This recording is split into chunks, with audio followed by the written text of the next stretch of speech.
Bienvenidos al episodio 346 del podcast de Comic Verso. Soy Esteban Pedreros y me acompaña como siempre el mercenario Alberto Calvo.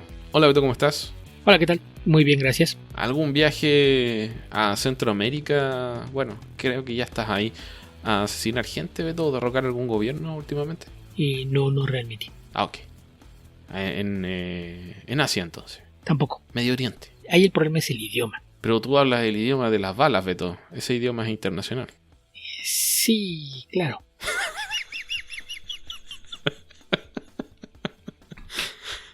Ah, está bien. Hasta ahí llegó la improvisación, Beto. ¿Qué te parece si empezamos nuestro podcast comentando algunas cosas? Creo que tengo ganas de hablar de Indiana Jones al empezar esta vez, Beto. Ok, me parece bien. Asumo entonces que fuiste a ver la nueva película. Sí. Me di cuenta que hace mucho tiempo que no iba al cine y después Harrison Ford preguntó ¿quién va a ir a ver la película este fin de semana? Y yo dije, yo voy.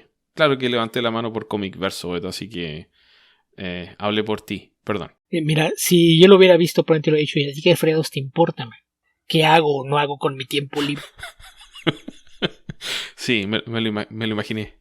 Sí, suponiendo que Harrison Ford esté en redes sociales, porque claramente no debe ser Harrison Ford. Pero bueno, el tema es que fui a ver la película y voy a tratar de ser lo más anti-spoilers posible.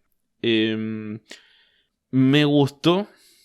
Creo que es la película más seria de las 5 películas de Indiana Jones. Yo hace muchísimo tiempo que no veo la trilogía original. Me puse a ver hace unos días La Última Cruzada, pero yo creo que fácilmente han pasado más de 20 años desde la última vez que vi algún Indiana Jones completo.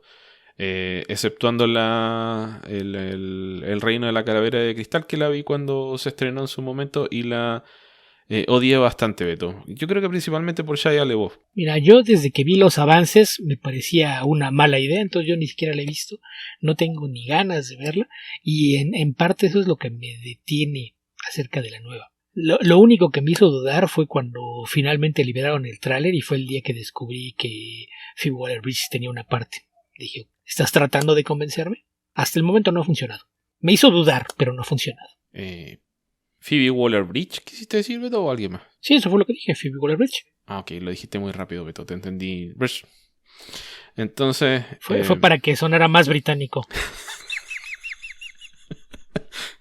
La verdad es que la película la encuentro buena seca. Creo que tiene buenas intenciones, pero no sé si estoy...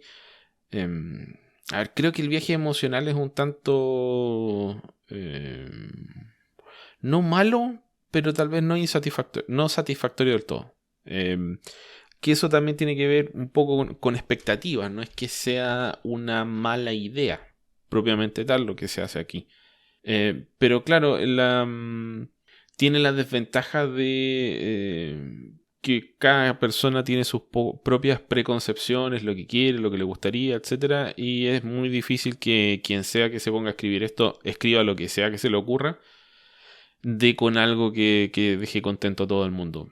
La historia, la verdad es que tiene un par de cosas que no me gustan, pero no es que sean malas propiamente tal, sino que, a ver, la historia parte con lo que yo pensé que iba a ser una secuencia larga o la mayor parte de la película, porque hablaron mucho del tema de rejuvenecer a Harrison Ford con CGI para utilizar un Indiana Jones joven, y la verdad es que ese Indiana Jones joven aparece en la extensísima secuencia de apertura de la película, que es una historia de Indiana Jones en la Segunda Guerra Mundial. Y cuando terminé de ver la película dije, no sé si necesitaba media hora de Harrison Ford rejuvenecido con CGI para que me presentaran esta otra historia, porque la gran mayoría de la película, la mayor parte de la película se desarrolla con Harrison Ford en su edad actual. En la película son unos 70 y tantos años de Indiana Jones, está ambientada en 1969 principalmente. Y tiene un aire un tanto deprimente y nostálgico, porque la película parte con esta versión joven de Indiana Jones, que la contrasta inmediatamente con Harrison Ford durmiendo desmayado frente al televisor, levantándose y mostrando su físico de 80 años. Que por cierto es bastante admirable para tener 80 años, pero sigue siendo un tipo de 80 años, o sea, se ve viejo y es lo que es. Entonces, te dejan claro que está, con esa secuencia de apertura, que está en la despedida y que estos no son los mejores tiempos de Indiana Jones. Acto seguido va a dar clases a una universidad, pero no es una de las prestigiosas o la prestigiosa universidad donde aparecía antes, que creo que era Oxford, sino que es una universidad pequeña en Nueva York. Y básicamente está dando una cátedra que a los muchachos ya no les interesa tanto porque es el día posterior al alunizaje. Entonces la atención de la gente está centrada en eso, en la llegada a la luna. Por lo tanto, el interés no solo de su clase, sino que de la sociedad en general ya dejó de ser la arqueología, el pasado, sino que es el futuro, lo que está en las estrellas. Y Harrison Ford ya se tiene que jubilar, tiene avanzada edad. Sus circunstancias familiares han sido bastante tristes del último tiempo. Le revelan un par de cosas respecto de qué ha pasado con su familia. Y bueno, en medio de esta crisis de la edad ya anciana, de la tercera edad, aparece Phoebe Waller-Bridge, que es la hija del personaje que interpreta... ¿Cómo se llama este actor, Beto? Toby Jones, que es un científico que es el que aparece con él la mayor parte de la secuencia de origen, o sea, la primera secuencia de la película. Y bueno, ya... ¿Es la hija de Arnim Zola? ¿Ah? ¿Es la hija de Arnim Zola? La hija de Arnim Zola, justamente. Entonces... Porque Toby Jones es un científico. Sí, Toby Jones es un científico. ¿Por qué? ¿Qué dije? ¿Dije Arnim Zola? No, por eso. Porque si Toby Jones es un científico, antes que era Toby Jones como científico, era Arnim Zola. Bueno, este es otro científico que interpreta Toby Jones, un científico amigo, o sea, un arqueólogo, perdón, amigo de... son científicos, no sé. Amigo de Indiana Jones. Y bueno, él no la reconoce y ella después se presenta, le dice que es su ahijada y le empieza a preguntar sobre la arquetiquera, que es un artefacto que encontraron, bueno, el real es un artefacto que encontraron creado por Arquímedes. El que aparece en esta película es el Dial del Destino, que es un artefacto que aparentemente, de acuerdo a la leyenda, permitiría dominar el tiempo. Entonces, a partir de ese momento de a poco empieza a revelarse cuáles son las verdaderas intenciones del personaje de Phoebe Waller-Bridge. E Indiana Jones se ve involucrado en una aventura que podría llevarlo a viajar en el tiempo. No quiero decir mucho más que eso porque podría echarles a perder a quienes no la han visto todavía la película. Pero sí, el tema es tal vez el contraste fuerte entre qué era Indiana Jones cuando lo empezaste a ver.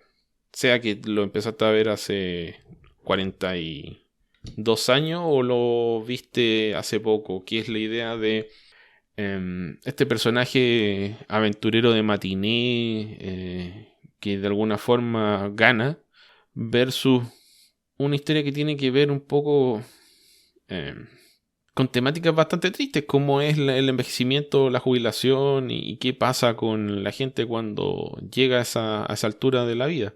Así que hay ahí una progresión que es correcta, pero a la vez no sé si es lo que quieres ver. No sé si quieres leer la historia de Superman cuando está al final de sus años, a los 90 años, extrañando a que, no sé, Jimmy Olsen se murió, Lois Lane está alejada de él y no sabe qué hacer con su vida.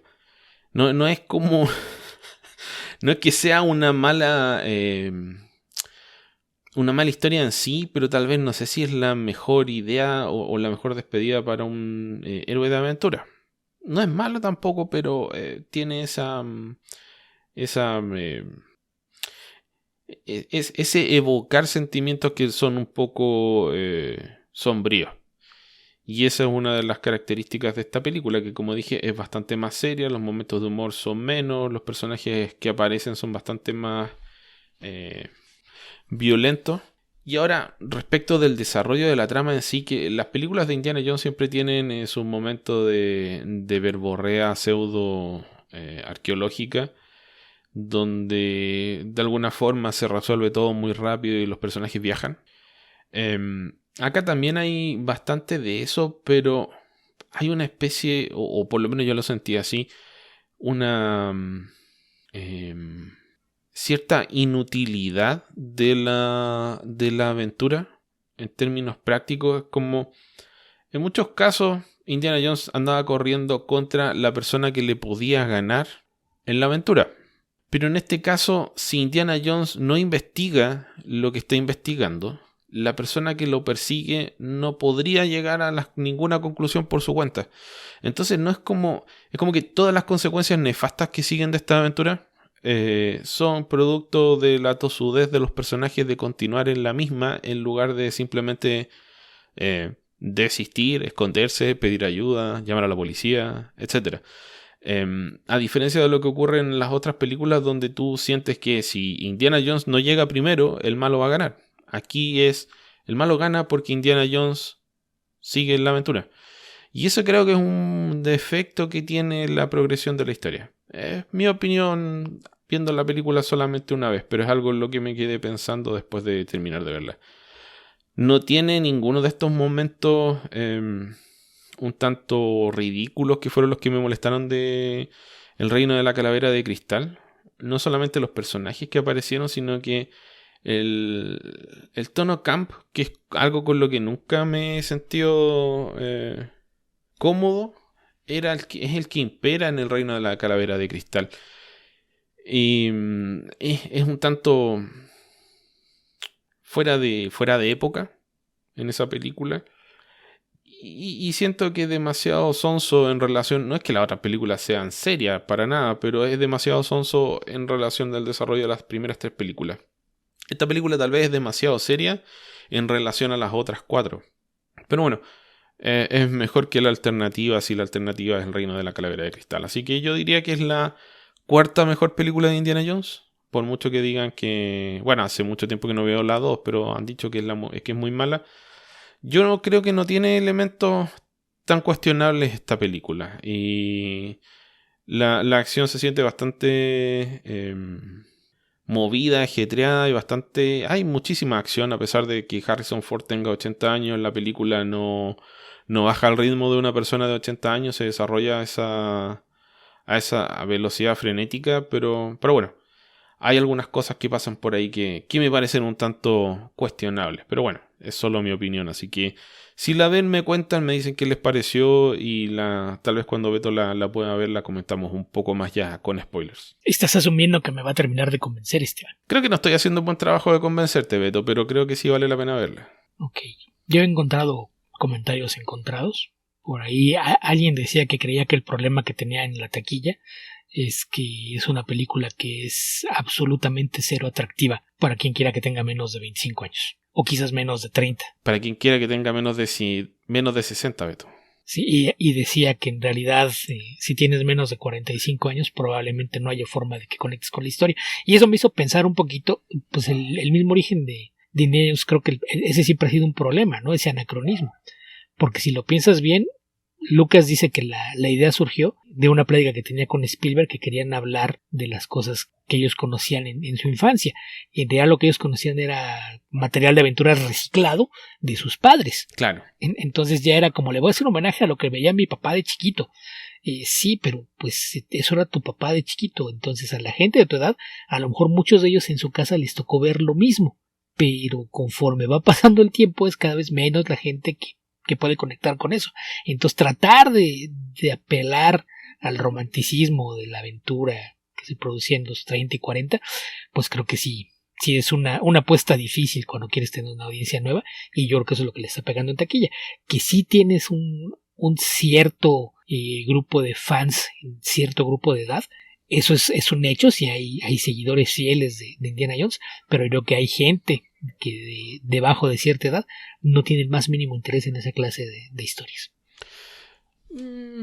Mira, yo cuando digo lo de que es menores de 60 no me refiero tanto a ese anacronismo del tipo de historias de matiné versus la audiencia moderna, porque creo que el ritmo frenético de esta película en cierto sentido se parece mucho a las películas de acción modernas. El tipo de personaje es distinto, el tipo de aventura es distinto, pero en esencia esto de saltar de un lado a otro es como unas cosas como Rápido y Furioso o un Uncharted que fue un desastre pero sigue el mismo molde, etcétera.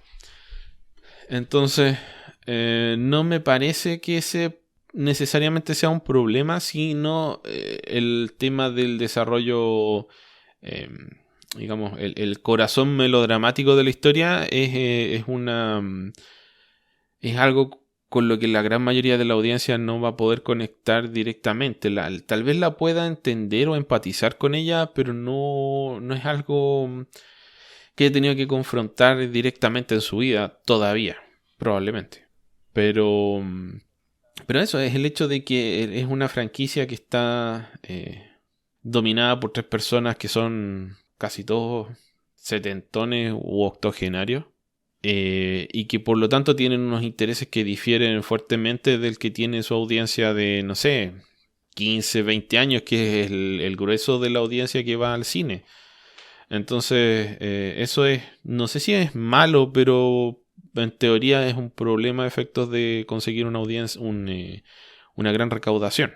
Así que eso puedo decir, ¿no? Como te digo, no me parece que sea una mala idea, pero sí es poco atractiva, por lo menos así como a la hora de presentarla. Creo que mi falta de entusiasmo está haciendo que esto le genere más duda a la gente, pero tiene que ver mayormente con mi deseo de no echarla a perder. Ok. Así que eso es lo que puedo decir de Indiana Jones, por ahora, de Indiana Jones y el Dial del Destino. Ok, me parece bien. Digo, yo lo sigo dudando. Ya veré. Bueno, si la ves me cuentas, si no, ahí veremos más adelante si la vuelvo a comentar un poco más, tal vez me la repita cuando aparezca en streaming. ¿Qué te parece si respondemos algunas preguntas, Beto? Me parece bien. Creo que no hay nada en YouTube. Hay varias en Twitter y un puñado en Discord. Partamos por Twitter, que puse el llamado a que nos mandaran preguntas y la gente lo respondió, Beto. Sí, se dijeron, bueno, milagro que nos pelan. Ok, ¿qué tenemos en Twitter entonces? En Twitter tenemos muchísimas cosas, Beto. A ver, partamos por... Sí, yo en el hashtag no vi tanto, pero no sé si es que muchos lo pusieron como respuesta y se les olvidó el hashtag. A ver, el Anonimunios pregunta, ¿me podrían recomendar cómics donde se hable de la paternidad?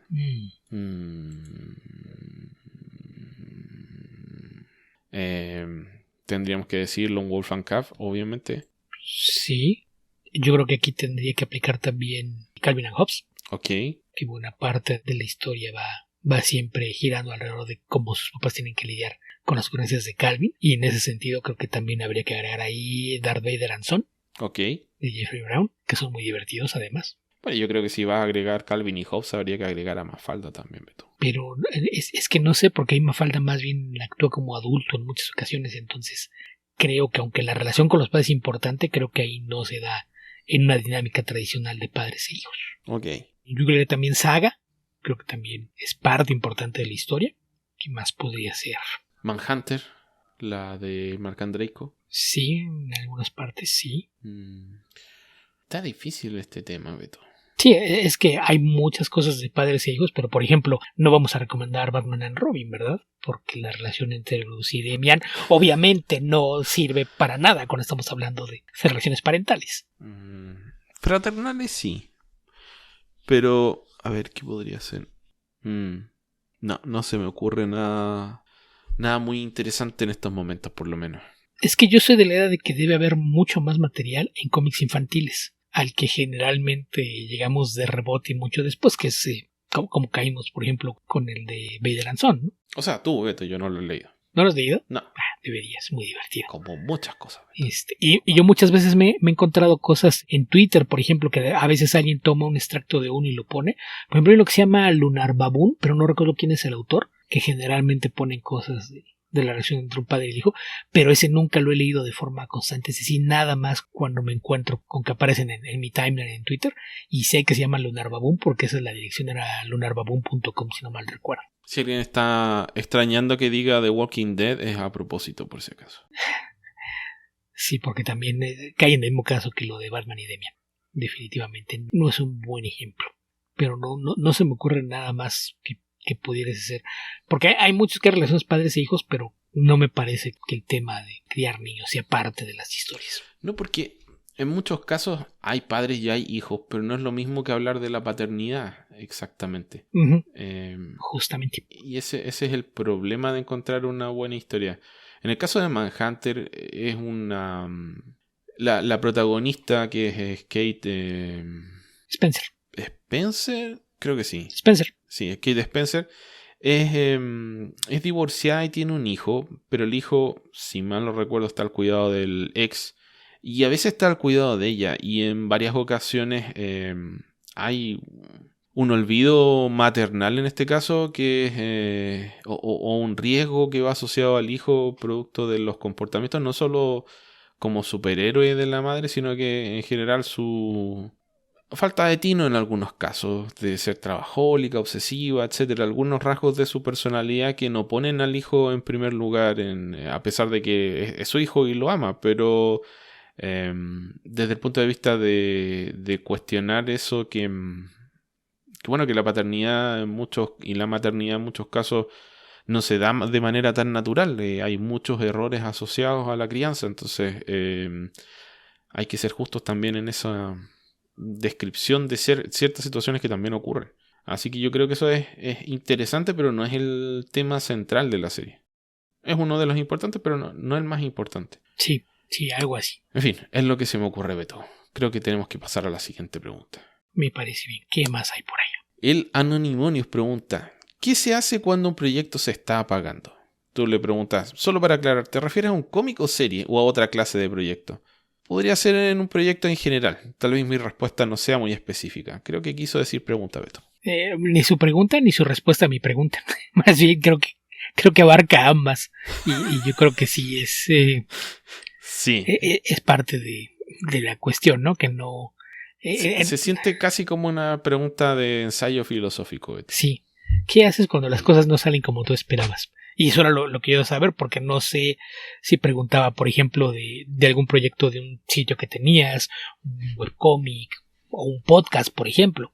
Pero pues en general yo creo que pues las cosas varían de un proyecto a otro, ¿no? Si estás hablando de un proyecto tuyo y qué hacer cuando sientes que está pagando, pues yo creo que más bien es evaluar cuáles eran tus objetivos cuando lo empezaste y decidir si para ti te sigue dejando algo el mantenerlo vivo, ¿no? Nosotros alguna vez lo dijimos, que en alguna época pensamos que este podcast iba a seguir creciendo y de repente pues tocamos un límite y aparentemente es nuestro tope y no podemos ir más allá arriba de eso, y lo seguimos haciendo porque nos divierte y entretiene a nosotros mismos. A lo mejor si nuestra intención era, sí, esto es un proyecto que a 5 años nos tiene que dar para vivir, probablemente en el momento que eso no se logró lo hubiéramos dejado.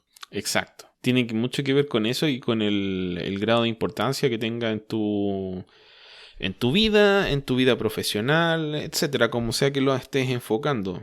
Porque también dar consejos respecto de algo que es mayormente un hobby, yo creo que lo tomamos bastante en serio, pero es mayormente un hobby, no guarda ninguna relación con la dedicación que requiere un proyecto profesional o que pretende ser un proyecto profesional, o que es la forma en la que definitivamente te ganas la vida. O sea, y para nosotros es un escape de otras cosas. Entonces, si es tu principal trabajo, tu principal fuente de, no sé, de motivación, es muy distinto.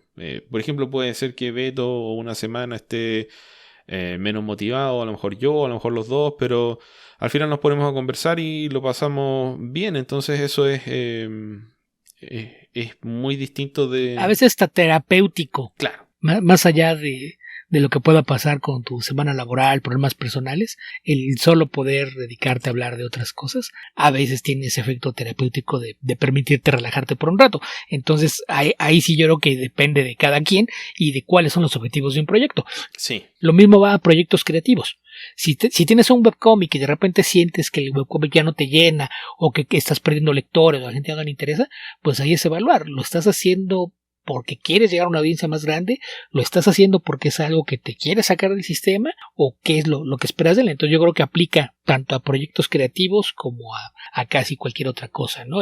Yo creo que casi cualquier otra cosa. ¿Qué hacer? Pues reevaluar tus Sí. objetivos. Sí. Ver qué es lo que te está dejando, qué es lo que tú esperabas que te dejara y decidir si de alguna forma te llena. Si es algo que vas a seguir nada más por obligación de lo empecé y ahora lo acabo, pues eso pues tendría el efecto contrario a todo lo que estamos diciendo, ¿no? En el momento que se te convierte en una carga, pues digo, creo que ya todo mundo tiene bastantes complicaciones en la vida como para ponérsela todavía más complicada. Sí, yo creo que eso es súper importante porque uno podría decir, no, tienes que seguir adelante y ponerle más ganas, es como un matrimonio, tienes que hacer esfuerzo, tienes que, no sé, lo que sea. Las cosas que se dicen en esos momentos. Pero no creo que sea sensato dar ese tipo de consejos de carácter tan general que no tiene... Si no tienes el contexto de... Exacto. Porque ¿de qué le sirve a una persona que tal vez tenga un problema que no tiene nada que ver con lo que tú le puedas decir así como libro de autoayuda? Sí, es como toda la gente que cuando conoce a alguien con depresión nada más le dice, pues tú anímate, como si eso resolviera algo, ¿no? Sí, sal a caminar, con eso se pasa, güey. Toma el sol. Sí, el sol tiene vitamina D, ya no tienes depresión. Sí, no funciona así. Entonces, yo creo que ahí sí, cualquier cosa que hagas, ¿no? Ya sea un proyecto de vida, de comercio, de entretenimiento, creativo, lo que sea, pues lo más importante es cómo te sientes tú haciéndolo. Si tú sientes que ya cumplió su ciclo, requiere un poco de introspección que no podemos hacer por ti. Ahí sí es algo en lo que pues puedes recibir consejos de gente de fuera, pero lo único que sabe realmente qué esperaba y qué le deja o si estás satisfecho con las cosas o no, eres tú mismo. Puedes tener algunos apoyos de fuera, pero la decisión final y todo lo que implica pues está solo en ti. Ahora, si lo que quieres es que un proyecto que se está muriendo reviva, porque esa es tu intención, creo que tendrías que darle alguna vuelta, o sea, tratar de diagnosticar qué es lo que te está aburriendo del proyecto. No sé, la fase creativa, la fase de ejecución, qué es exactamente lo que te molesta del proyecto y si el proyecto vale la pena, tratar de repensarlo. Por ejemplo, el podcast, yo creo que a nosotros nos sirvió muchísimo, o sea, lo hemos dicho varias veces, el tema de tener esta sección de preguntas que se ha transformado en lo más importante del podcast por ya creo que más de la mitad de los episodios totales del podcast. Y eso nos revitalizó absolutamente porque estar hablando al vacío es muy distinto de tener gente que te hace preguntas y que espera respuestas y después te comenta la respuesta que le diste. Más allá de que le gusten o no, ese es otro cuento muy distinto, pero sentir a la audiencia del otro lado es muy importante, fue muy importante para nosotros. Entonces, hay que ver ahí qué es lo que espera. Sí, porque de repente no sabíamos si es que no llegamos a más gente porque hablábamos de cosas que a nadie le interesaban, no sabíamos si nos volvíamos reiterativos o repetitivos, y pues el solo hecho de que a veces los temas sean guiados por alguien más es algo que la verdad sí ayudó bastante, porque sí llegó un momento en el que parecía tarea, ¿no? Casi tener la obligación de antes de grabar, asegurarte de leer o ver algo para tener de qué hablar en el siguiente programa o estar pendiente de las noticias, que también llega a ser cansado. Sí, así es, Beto. Ok, este fue el último episodio de Comic Verso. Ya. Siguiente pregunta. ¿Qué tenemos por ahí en Twitter? Ok, yo las estoy todas en desorden, entonces... Sí, yo también. Acá una más del Anonymous. Sí, es que esto le movieron todas las cuestiones aquí en Twitter y te ponen las cosas, no que se le da la gana, es un caos. Pero vamos a ver, otra del Anonymous dice, si pudieran escribir o dibujar una novela gráfica, ¿sobre qué sería? Buena pregunta, ¿eh? No lo he pensado, Anonymous. Usted diría cualquier cosa en estos momentos solo por salir del paso, pero no me he puesto a pensar en eso. Pero en términos de formato o de lo que me gustaría hacer una historia autoconclusiva de no más de 96 páginas. Algo por el estilo, algo que pueda ejecutar, algo que pueda hacer. Porque pueda juntar dinero o contratar a alguien que me ayude a hacer eso. pero no tengo ni idea pensada. Sí, eso tiende a ser un problema serio. Es Yo, el pues, de hecho, principal tengo... problema. Si no tienes la historia, ¿de qué te sirve juntar dinero de algo? Hacer por hacer. No, o sea, tener la historia... Mira, yo tengo probablemente una docena de guiones en distintas etapas para historias cortas, de 4 o 8 páginas. De hecho, hay 4 de esos guiones que están en manos de artistas que se suponen que las iban a dibujar y que creo que hasta los perdí como amigos porque me dejaron de contestar. Que aparte quiero aclarar que en los 4 casos ellos me pidieron el guión. Ni siquiera fue que yo hubiera puesto presión. 4 personas me dijeron, ¿me puedes escribir una historia corta para dibujarla? Y no volví a saber de ninguno de los 4. Entonces, eso es un problema. Ya hablando de novelas gráficas, estamos hablando de historias más largas. Y pues también en este caso tengo un montón de historias que valdría la pena contar. Y por ejemplo, yo algo que pensaba, justamente este tema que menciona Esteban, de que pensar en hacer algo muy largo a veces es problemático. Yo lo que hice es que estas están desarrolladas de forma modular para poderse hacer en incrementos. Entonces, la que está armada de la forma más concreta y que queda en una sola hechura, dependiendo de cómo termine el guión final, será una cosa de entre 80 y 100 páginas y es una reinvención de Houdini en un entorno de fantasía. Cuando Leonardo Sani me preguntó qué era, yo dije es Houdini como hechicero supremo de la Tierra. Esa es una que está definida y tiene un principio y un final, pero deja abierta la puerta que pudiera haber una secuela. Y el otro proyecto largo y ambicioso que tengo es una historia sobre una organización de investigadores paranormales que existe desde tiempos de la Biblioteca de Alejandría. Y esa está hecha de forma tal que se pueden contar historias en distintos periodos de tiempo con distintos personajes, y para eso tengo historias que van desde 8 páginas hasta 48 páginas. Entonces, y géneros, pues de todo, los 4 guiones que tengo repartidos, que alguien se supone que los iba a dibujar, es una historia de zombies, una historia de ciencia ficción en un futuro distópico, una historia de horror y una historia de fantasía épica. Son los 4 que andan allá. Bueno, entonces, ¿de qué sería? Pues yo la verdad es que los mismos géneros que disfruto es en lo que suelo escribir. Entonces yo sí tengo un montón de ideas, pero pues ahí el tema es que mientras no tenga dinero para pagarle a un artista, no puedo hacer nada, porque incluso ya vi que el hecho de decir, pues sí, lo hacemos como para ver qué sale después, pues al menos en mi caso no me ha funcionado a lo largo de los años. Sí. Y por eso todo lo que tengo publicado son historias cortitas. Y me han publicado historias de 2, de 3, de 4 y de 8 páginas. Ok, Beto. ¿Qué otra pregunta más tenemos por ahí? Después tenemos Armando García. No es pregunta como tal, pero me gustaría una lista de los 3 cómics que más los deprimieron. Se supone que esto lo hacemos para no hablar de mi trabajo. ¿Por qué me quieren hacer hablar de Mark Millar otra vez? Ok, Beto, pero no que te hayan deprimido porque sean malos. Digamos, te deprimieron. Son buenos, pero tienen historias que deprimen. No sé si se te ocurre algo como eso. Ok. Pues sí, también los de Millar me deprimen. Y tener que pasar tantas horas con ellos. No es sano. Ok, sí. Elimina a Miller del listado, Beto. Ok. Yo creo que Witry, definitivamente Witry está ahí. Yo lo encuentro melancólico, pero no me hizo deprimirme, entonces no lo sé. Ok. A ver, que me haya hecho deprimir. Uy, Animal Man, la de los delfines, Beto. Ok, esa sí es depresiva, esa historia en específico. Sí. Bueno, y Animal Man en general, o sea, hasta el último número, yo diría que por ahí por el número 21, cuando cambia de traje, pasan las cosas que pasan. Tiene unos momentos bien duros. Sí. Sí.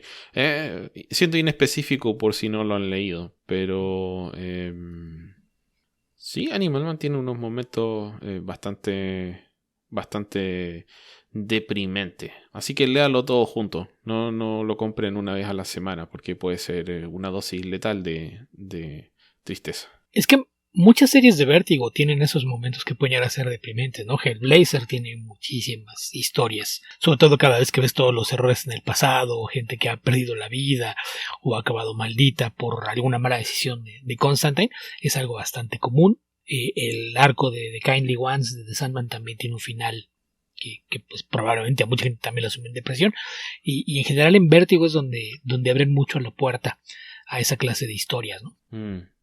Sí, porque es lo que trata de obviar los superhéroes mayormente, no siempre, eso sí. Sí, pero pues eso, no se me ocurren respuestas. Bueno, es lo que se me viene a la cabeza en estos momentos, pero no... Sí, a mí también no se me ocurre nada más específico. Diría que Asterios Polyp es un poco deprimente también. Sí, es muy introspectivo y sí hay momentos que pueden ser tristes al grado de llegar a la depresión. Ah, Beto, ya sé cuál. ¿Cuál? Ya sé cuál. Mouse. Ok, sí, bueno, ¿qué puede ser más triste que el homicidio planeado de millones de personas? Sí, Mouse tiene... tiene una... Si no he leído Mouse, wow. Ok, con eso es más que suficiente, Beto. Siguiente pregunta. Ok, pues siguiendo al azar con esto que nos dejan en Twitter, Sutons dice: hola, todavía los escucho, un saludo a los dos. ¿Cuántas series publica actualmente Tynion Forth? Es difícil seguirle el ritmo. Estoy leyendo Blue Book y es bastante disfrutable. No tengo idea, Beto. Pues ahorita, según yo, nada más está haciendo ya los proyectos propios, ¿no? Lo que lanzó primero a través de Substack, que ya algunos proyectos empezaron a salir otras editoriales, pero no tengo idea cómo están, porque hay muchos que se completan en Substack y después cuando viene la versión impresa. Entonces, si no me equivoco, Blue Book ese fue el caso, ya iba bastante avanzado allá cuando salió el primer número impreso, lo mismo que había pasado con The Closet, y eso fue pues mientras terminaban algunos de los proyectos que traía todavía pendientes en DC, ¿no? Que fue el final de The Nice House by the Lake y lo que estaba haciendo todavía con algunos de los batitítulos, pero no tengo idea exactamente qué tanto esté haciendo actualmente. Sí.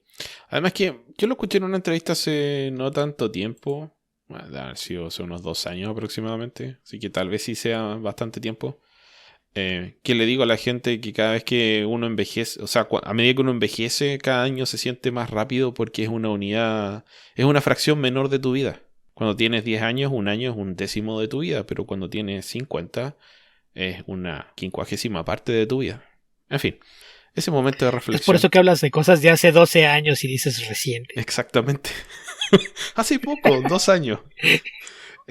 Bueno, él habla de que varios de sus proyectos, que es lo mismo que pasa con Jeff Lemire, no es que los esté trabajando al mismo tiempo, sino que muchas veces los trabajó hace X cantidad de meses y aparecen publicados en la misma época, pero no es que estén siendo creados al mismo tiempo. Así que eso a veces genera la falsa sensación de que tiene una cantidad mucho mayor de trabajo de la que realmente tiene, pero sí, el tipo hace muchísimo. Sí, que es algo bastante común, ¿no? Hay proyectos que tienen años que están trabajando en ellos cuando los ves. Y hay muchos casos, incluso, por ejemplo, Zdarsky, que de repente dices, ¿de dónde carajo saca tiempo para escribir todo esto? Public Domain es algo que él empezó hace 4 o 5 años. Y apenas ahora lo estamos viendo, ¿no? Pero sí a veces es ese desfase que tú dices, ok, ¿qué tan rápido escribe? Pues no, más bien es qué tanto tiempo tiene escribiendo algún proyecto. Entonces sí, pues ese es el tema, que una cosa es cuándo lo hace o cuándo lo empieza y cuándo sale a la luz. Así es. ¿Qué más, Beto? ¿Qué más? Y después de eso tenemos de Tir McDowell, que saludos a Alberto y Esteban. La verdad llevo un ratote que no leo nada de cómics, pero les recomiendo para Alberto el libro de Cixin Liu, La Esfera Luminosa, y para Esteban y Animeverso, Mushoku Tensei. Ok, muchas gracias. No conozco ese manga o ese anime, pero veré si lo encuentro. Aunque yo de Cixin Liu tengo como 4 libros en la pila que no he llegado a ellos. El problema de estar todo el día en mi casa es que se acabó todo lo que yo solía hacer de leer en los traslados. Si no voy a ninguna parte, no hay razón para andar cargando un libro y leyendo en el transporte público o mientras esperas en una fila. Y eso me ha complicado un poco. Me pasa lo mismo con los podcasts, que los escuchaba antes cuando iba en el transporte público, pero ahora tengo unos audífonos que la verdad es que los detesto, que son de estos intraoídos. Cuando estoy mucho rato escuchando lo que sea, me empiezan a picar los oídos. Así que creo que voy a tener que buscar de nuevo de estos over-ear. Sí, yo se empezó a venir, yo no puedo usar de los que van por dentro porque en muy poco rato, cosa de media hora, me empieza a lastimar el cartílago del oído, entonces nunca puedo usar de esos, los tipo chícharo. Ok. ¿Qué más, Beto? Creo que es la última, y de hecho en México, dice: hola, ¿ya vieron la película de Nimona? Me gustó casi toda. ¿Es fiel a la novela gráfica? Mi sentido me indica que otra vez Netflix hizo de las suyas. Me refiero a que la película es fiel a la novela gráfica porque, por ejemplo, el protagonista en el libro es un villano y en la película lo cambian por una suerte de antihéroe. Y pues bueno, yo ya la vi, de hecho la voy a comentar más al ratito. Y pues depende de qué te refieres con adaptación fiel, porque pues básicamente ninguna adaptación es una traslación de la misma historia, ¿no? Siempre hay algunos cambios y pues en este caso es lo mismo, pero en términos generales yo creo que adapta bastante bien la historia. En el libro es claramente un villano, de hecho desde el nombre se apellida Blackheart en el libro, y en la película es Boldheart. O sea, no es lo mismo corazón negro que corazón valiente, ¿verdad? Hay una diferencia notable, pero creo que ahí el tema es el formato. Porque originalmente habría creado que Nimona fue un webcómic que se fue desarrollando a lo largo de mucho tiempo. Después Andy Stevenson lo que hizo fue tomar esa historia del webcómic, adaptarla, expandirla un poquito, hacer algunos cambios y publicar la novela gráfica. Entonces, algo que era muy notorio es que a lo largo del paso de la historia fue cambiando un poquito la percepción, que desde un principio estaba hecho para que vieras que en realidad no es un villano del todo, ¿no? Es más como el némesis del instituto que entrena a los guardianes de la ciudad, pero incluso es así como que un acuerdo, ¿no? Él les da un pretexto para mantenerse ocupados, pero es muy limpio en su forma de lanzar sus ataques y demás. Incluso en la novela gráfica, la primera vez que Nimona lo acompaña un golpe y hay varios guardias muertos, y recibe después una llamada de la directora del instituto, ¿no? Que ¿por qué tendrías el número telefónico del villano? Y le dice, como que cambiaste un poquito tu modo de operar, ¿no? Demasiado caos y muerte. Y pues sí, es una diferencia, pero creo que es algo que estaba plantado así como que es una relación extraña, como que el instituto lo ve como que a ellos les conviene tener un villano y él es un villano que realmente nunca causa daños demasiado severos, entonces todos son felices con la relación, pero él tiene más una vendetta porque siente que fue maltratado y es algo que pues el formato, primero el webcómic y la novela gráfica, te deja construirlo poco a poco. En la película optaron por hacerlo de una forma bastante más compacta, pero me parece que a fin de cuentas se reduce a lo mismo, o sea, en que está tratando de limpiar su nombre porque fue afectado por decisiones del instituto. Entonces hay algunos cambios, sí, pero a mí me parece que es bastante fiel a la esencia de la novela gráfica. Ok, entonces nos queda una última pregunta de Twitter. Ok, ¿qué es? Israel el Darko Ortiz. Israel781 dice: ¿qué piensan sobre estas declaraciones? ¿El tipo está muy basado o simplemente es una opinión muy impopular? Le pregunté qué significaba estar muy basado y me dice: actualmente se usa para describir a alguien que no le importa crear polémica con sus opiniones sin importar la molestia entre la gente. Aunque muchos creen que decir tonterías y decir estoy basado está bien cuando ni de cerca lo usan bien. No, aún así no entendí de qué estaba hablando Beto. Es que lo usan en inglés. Based es cuando alguien hace declaraciones polémicas y siempre su argumento es: pero tengo bases, debátanme. Si no me debaten y no me dan puntos es que están mal. Entonces lo empezaron a usar como descripción based. Ok, o sea, hace afirmaciones genéricas sin respaldarlas, pero quiere que cuando le respondan sí las fundamenten. Él dice: tengo bases, pero nunca te las da. Entonces a eso se refieren cuando es alguien basado. ¿Basado en qué? Es una forma económica de debatir, Beto. Creo que es una forma de asegurarse de ser testarudo respecto de lo que sea. Es una forma de debatir que es: ok, mira, te voy a plantear la situación y luego te voy a parar el micrófono. A ver, debáteme.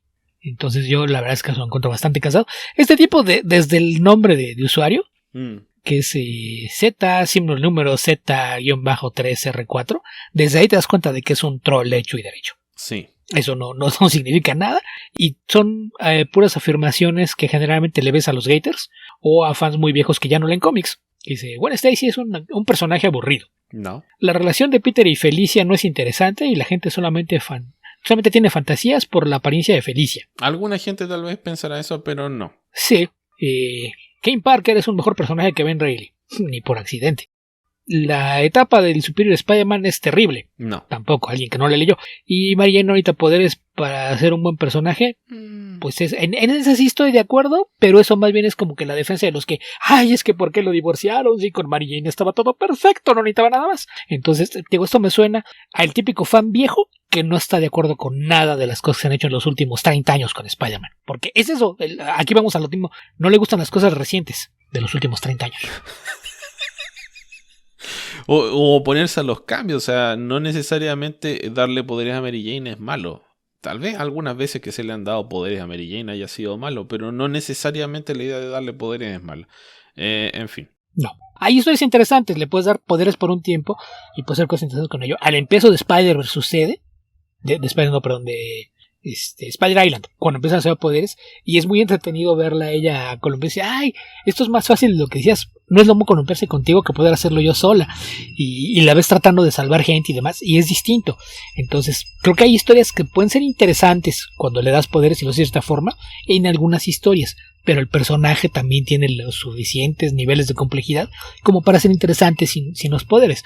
Pero fuera de eso, sí, la mayoría de las afirmaciones son como por tratar de causar polémica nada más. Sí, a ver quién pica. Que aparte es en respuesta a una invitación a eso. Sí. Que era, ¿cuál es tu opinión controvertida de Spider-Man? Como ha dicho muchas veces el filósofo Alberto Calvo, no le den comida al troll. Sí, aparte pues nos puso una captura de pantalla, pero estaría dispuesto a apostar que es un tipo que tiene menos de 100 seguidores y que este va a ser la mayor interacción que haya tenido en su vida, por poner ahí opiniones en las que va a haber gente decir, sí, grítaselos, que lo entiendan, malditos progres, nos tienen hartos. Eso, o los que vayan a perder el tiempo tratando de razonar con él y darle bases para por qué no debería pensar eso. Entonces seguramente esto es lo que más interacción le habrá dado en toda su estancia en redes sociales. O en su vida, Beto, también, en su vida. Es muy probable. Así que, bueno, con eso terminamos las preguntas de Twitter, Beto. ¿Qué te parece si comentas algo tú ahora? Pues bueno, pues ya que estábamos con lo de Nimona, pues creo que podemos partir por ahí, pero por la novela gráfica. Porque justamente a raíz de que se estrenaba decidí releerla porque tenía bastantes años que no lo hacía. Y pues fue bonito recordar por qué me gustaba tanto la novela gráfica, esta obra de Andy Stevenson, que pues es algo curioso, ¿no? Porque tú ves los dibujos y te imaginas una historia para niños, y pues sí, aunque puede ser una historia para niños, creo que sí hay un exceso de violencia que como ya mencionaba, pues probablemente es la clase de cosas que si se lo van a dar a un niño, pues al menos quedes el adulto con él para explicarle cómo funcionan las cosas, ¿no? Porque cuando ves al personaje de Nimona, que es aparentemente una adolescente que tiene capacidad de transformarse en cualquier animal o criatura que se le ocurra, cuando lo ves convertirse en un triceratops y andar empalando guardias, pues creo que es la clase de cosas que no deberías dejar que un niño lea solo, o que no lo hagas explicándole cómo funciona dentro de la historia, ¿no? Pero en general me parece que es una historia bastante buena. Trata sobre un reino que es, no sé si aquí aplica lo de retrofuturista, porque tiene así como que un aire medieval, pero es en el futuro, ¿no? Entonces tienes esta mezcla de tecnología y cosas antiguas. Ves fortalezas con apariencia de castillos, armaduras como de caballeros, un torneo en donde hay una justa con lanzas, pero luego te das cuenta de que algunas de las lanzas están equipadas como armas de fuego. Ves pistolas de rayos, campos de fuerza y demás. Entonces es una construcción de mundo bastante interesante para una historia de fantasía. Es un mundo en el que hay leyendas de que monstruos en el pasado trataron de atentar contra la ciudad, que tiene enormes muros protegiéndola de las amenazas exteriores, aunque pues nadie ha visto una amenaza en siglos, ¿no? Todo el mundo se cuestiona si realmente hay algo allá afuera, pero pues es como se gobierna, ¿no? El instituto dice, no, pues no han visto nada porque estamos haciendo un gran trabajo, ustedes sigan haciendo lo que nosotros les decimos y no pregunten. Sí. Y poco a poco, conforme vas a la historia, pues te das cuenta de que hay por ahí secretos que no le cuentan a la gente, te das cuenta de que tienen su propia agenda y su forma de trabajar, y ya mencionaba hace un rato la curiosa relación que existe entre la directora del instituto y el personaje de Ambrosius Blackheart, que además tiene una relación de amistad que constantemente insinúan que es algo más con uno de los principales caballeros de la guardia, que aquí nunca los mencionan como caballeros, son más como soldados oficiales, y de hecho en algún momento dan a entender que la mayoría de ellos son huérfanos. No es otra razón por la que empezaron a entrenarse para proteger al reino, y pues al parecer este personaje de Goldenloin, se apellida, era pues algo más que el mejor amigo de Ambrosius. Perdón, él es Ambrosius, no recuerdo el nombre de Blackheart, él es Ambrosius Goldenloin, y pues te dan a entender primero que eran los mejores amigos y luego que probablemente esa amistad implicaba algo más. Conforme avanzando la historia, pues descubres que en efecto hay secretos, descubres que también Nimona es más de lo que aparenta. Poco a poco se va revelando que pues sus poderes van más allá nada más de simple y sencillamente cambiar de forma, porque también puede alterar su masa, es decir, cuando adopta la forma de un gorila, de un oso, un triceratops o incluso un dragón, pues adquiere también la masa de estas criaturas, lo cual pues rompe incluso con las leyes de la magia, ¿no? Es algo que que tiene preocupa a mucha gente porque pues poder cambiar de esa forma la masa implicaría una transacción de energía muy muy fuerte. Y después se revela que pues sí, en efecto hay más detrás de Nimona de lo que parecía al principio, pero también es evidente que no es más que un simple monstruo tratando de pasar desapercibido. La historia es una mezcolanza de cosas, una historia de redención, de ser fiel a uno mismo, de cómo los prejuicios pueden afectar la forma en la que una persona interactúa con la sociedad y demás. Entonces, en ese sentido, más que para niños, yo diría que es una novela como para adolescentes, que ya es un poquito más fácil que puedan ir absorbiendo los temas, pero es una historia que vale mucho la pena. Es una novela gráfica que ya cuando apareció en este formato, pues es un tomo de cerca de 300 páginas, de las cuales unas, no sé, 240, 250 cubren la historia principal, incluye ya al final algunos bocetos de los personajes y algunas historias cortas, todas rescatadas de cuando era un webcómic, pero es uno de esos trabajos que la verdad es que sí vale mucho la pena leerlo. En su momento ganó bastantes premios y reconocimientos y fue lo que sentó la reputación de Andy Stevenson como una creativa a seguir, ¿no? Que pues después llevó a que ella empezara a trabajar en otros medios. Habría que recordar que es la principal fuerza creativa detrás de la más reciente serie de She-Ra, que tampoco le gusta a los haters.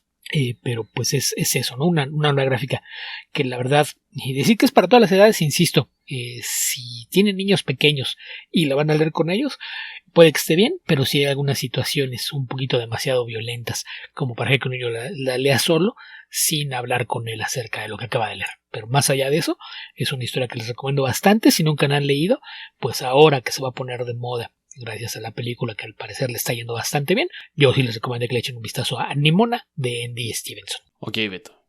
Te haré caso. Trataré de leerla. He leído Lumberjanes nomás de Andy Stevenson, pero no he leído Nimona. Que ese sí es apto para todo público. Y también es muy buena. A mí me gustan mucho las dos. Pero pues eso. Y la adaptación animada, pues es una historia que la limpiaron bastante. Habría que recordar que esta película originalmente se suponía que iba a ser producida por Blue Sky Studios, este estudio de animación que era el principal responsable de hacer cosas para la 20th Century Fox, y ahí el problema fue que cuando se concretó la venta a Disney, pues todo se congeló porque pues en muy poco tiempo desbandaron Blue Sky Studios, lo cerraron. Disney fue, ok, si yo tengo mi propio departamento de animación, ¿para qué quiero uno más? Lo desbandó y supuestamente iban a absorber todos los proyectos, pero en cuanto empezaron a jalarlos, empezó a haber trabas y empezaron a retrasar Nimona, y después de plano lo cancelaron por completo.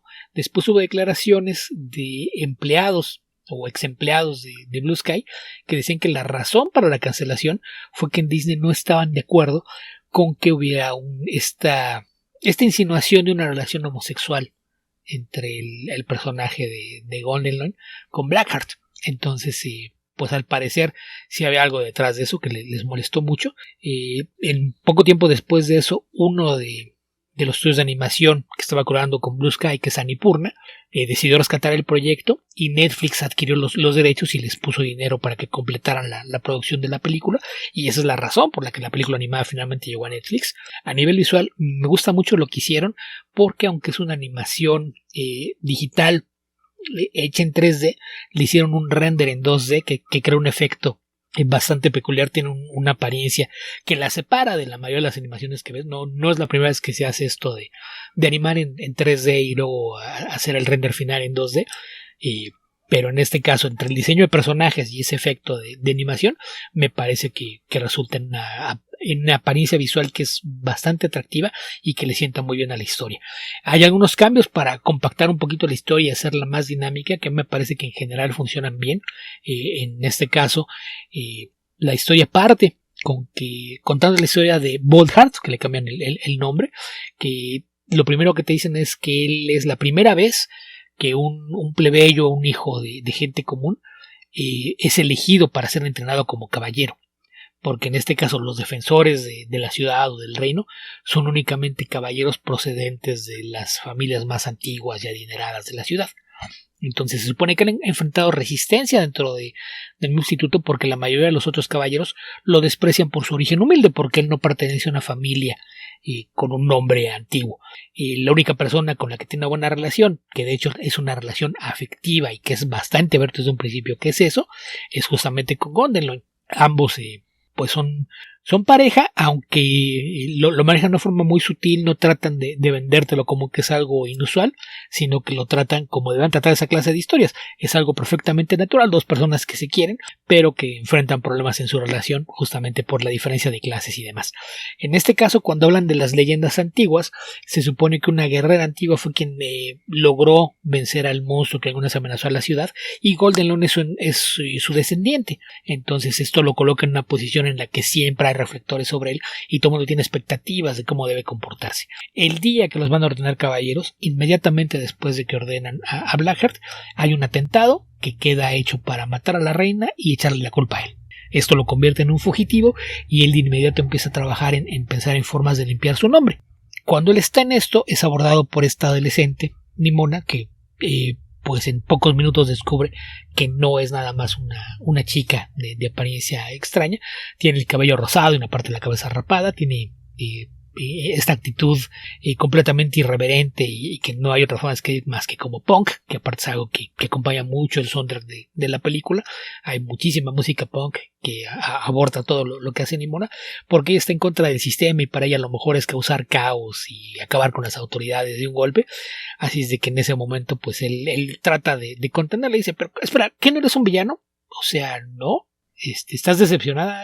Sí, en parte, pero está bien. Si de todos modos vas a causar problemas, yo te voy a ayudar. Y se ofrece para ser su sidekick. Y cuando descubre que tiene esta capacidad para transformarse y pasar por plan de cualquier criatura, con una peculiaridad de que pues tiene este color rosado, que es bastante notorio. Entonces no es como si pudiera pasar por algún animal en su entorno natural. Y a lo largo de la historia, pues poco a poco va lidiando con estos temas de la aceptación, de los prejuicios, cómo enfrentarlos, la importancia de ser honesto contigo mismo, de ser fiel a ti mismo, tratar de ser siempre quien eres sin esperar lo que los demás esperan de ti, y es algo que exploran a partir de los personajes principales, ¿no? Tanto a partir de la figura de Golden Lune, que en algún momento tiene que decidir entre salvar a la persona que más quiere o ayudarlo a resolver la historia y limpiar su nombre, o cumplir con el deber que tiene como el capitán de la guardia y el heredero de la legendaria guerra de Agloris. Entonces ese es un tema que se convierte en el centro de toda la historia. Hay algunas cosas que podrían ser clichés en historia de fantasía, pero están tratados de una forma que no se sienten tan en tu cara.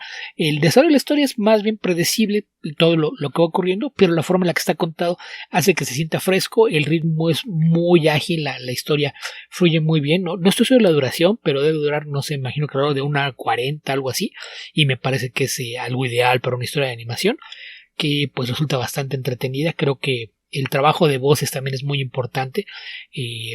El actor que hace la voz de Golden Lune es un actor de ascendencia oriental que se llama Eugene Lee Yang, que él mayormente hace trabajo de voz. En el caso de Boldheart es Riz Ahmed, y la voz de Nimona la hace Chloe Grace Moretz, que yo creo que hace un gran trabajo porque sí le da esta energía como de pixie maníaca destructiva, que todo el tiempo está pensando en que a quién van a matar. Hay una escena muy divertida que ve el pizarrón en el que tiene todas las notas y los recortes que está pegando con qué es lo que va a investigar, y dice: ¿esto es tu tablero de asesinato? Aquí vamos a matar primero a ¿verdad? Este se ve como que sería bueno darle un golpe en la cara. Y dice: no vamos a bueno, sí, pero ese sí es muy golpeable, sí tienes razón, pero no vamos a matar a nadie.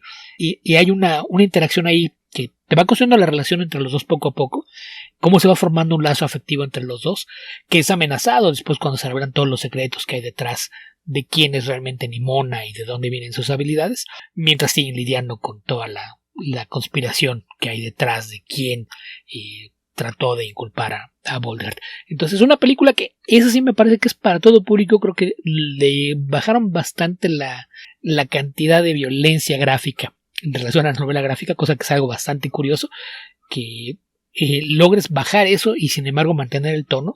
Creo que el hecho del personaje de Nimona, la forma en la que está manejado, hace que no sientas como que hayan suavizado la historia, porque incluso muchas cosas las hacen más evidentes.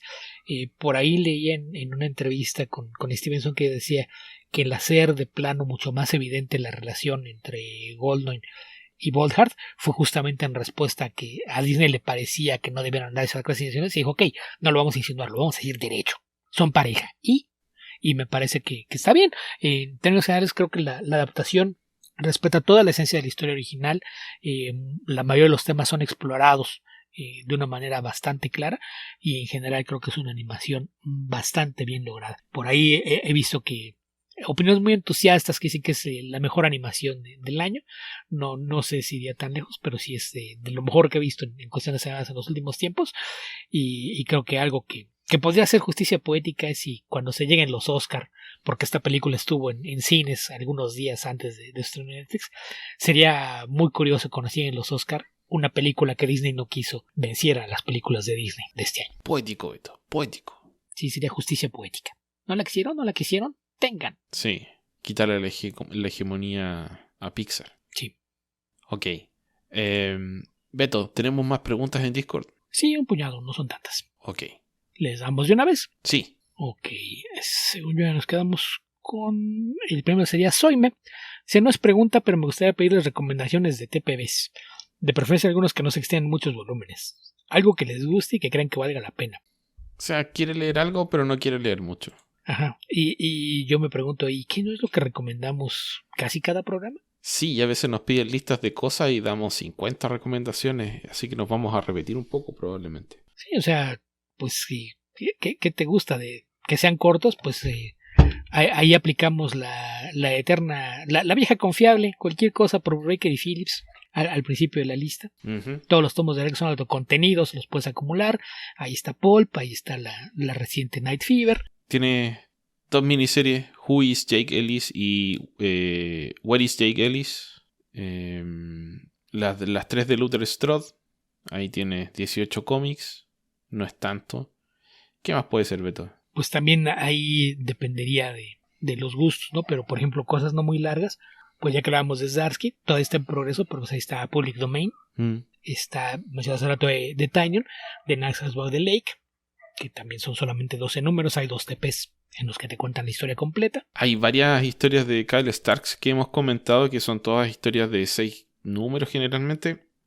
Por ejemplo, Assassination de Kyle Starks y... ¿cómo se llama, Beto? Erika Henderson. La dibujante de Erika Henderson. Y también hablamos de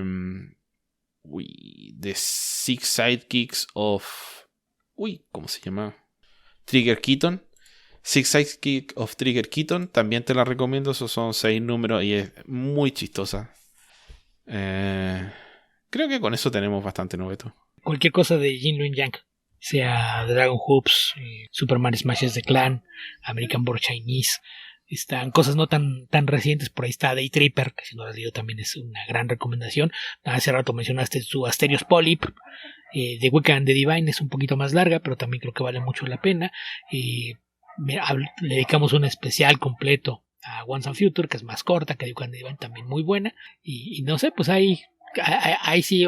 Ahora sí que a veces basta hasta con que te des una repasada por los títulos de nuestros episodios y ahí vas a encontrar títulos de historias anónimas, porque generalmente es lo que comentamos, cosas autocontenidas. Rara vez nos vamos con cosas que sean muy largas. Y rara vez nos dedicamos a comentar cosas que odiamos. Yo lo hago, es parte de mi deporte, de mis actividades favoritas, pero en general tratamos de recomendar cosas que nos gustan. Entonces la mayoría de las cosas de las que hablamos son recomendaciones.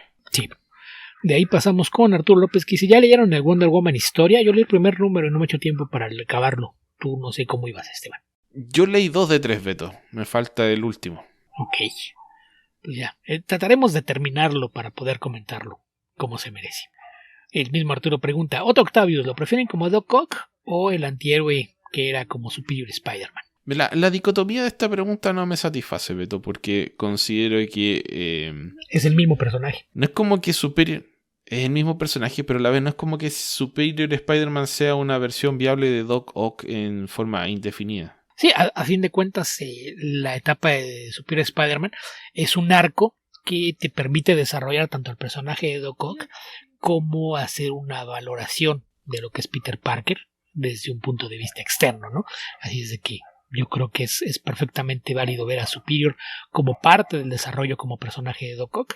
Así es de que no Yo también no estoy de acuerdo en que o uno o el otro, porque aún como Superior sigue siendo un villano. Sí. Porque es su naturaleza. Porque además no lo mantendría de carácter indefinido, significa eliminar a Spider-Man. O sea, sabíamos que Superior Spider-Man iba a acabar en algún momento,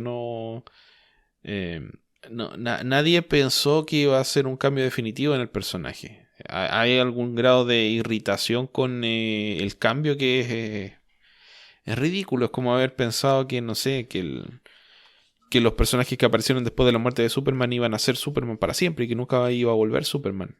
Yo creo que en esa época tal vez habría sido más justificado porque había menos acostumbramiento a ese tipo de historias, pero a esta altura yo creo que ya se sabía, se dijo, se avisó que era una historia en particular que se quería contar y que una vez que terminara se iba a volver al status quo, tal cual, como pasó. Y que se convirtió en el estándar, ¿no? Siempre que matan a un personaje, tú sabes que algunos meses después, en menos de un año, va a estar de vuelta. En el caso de Superior fue un tiempo más largo, pero fue una historia que se mantenía en progreso.